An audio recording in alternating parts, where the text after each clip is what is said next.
এবং সম্প্রতি আমরা জানি যে 2 বছর আগে তিনি তার ছেলের সাথে অন্তরঙ্গ বিভিন্ন ছবিগুলো কিন্তু ভাইরাল হয়েছিল এবং ভাইরাল হওয়ার পরে কিন্তু বিভিন্ন ধরনের মিমস ট্রলস করা হয় যে মার সাথে ছেলের একই সম্পর্ক, এবং এই সম্পর্কটা অনেকে ভালোভাবে নিয়েছেন, অনেকে ভালোভাবে নিতে পারেননি। কিন্তু এখন তার বান্ধবীর সাথে যে তার ছেলের এই অন্তরঙ্গ মুহূর্তের ছবিগুলো, তিনি কিন্তু কোনোভাবে এই বিষয়টি নিয়ে চিন্তিত নন, কারণ তিনি জানেন তার ছেলের এটা তার ব্যক্তিগত জীবন এবং তিনিও তার ব্যক্তিগত জীবন নিয়ে অনেক অনেক বেশি ভালো আছেন।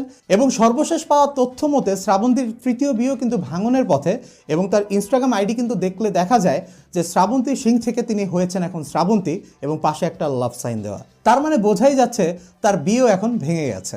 সো ডিয়ার ভিউয়ার্স, শ্রাবন্তী ও তার ছেলের যে এই কর্মকাণ্ড নিয়ে আপনাদের কি মন্তব্য অবশ্যই নিচে কমেন্টস করে জানাবেন আপনার মূল্যবান মতামত।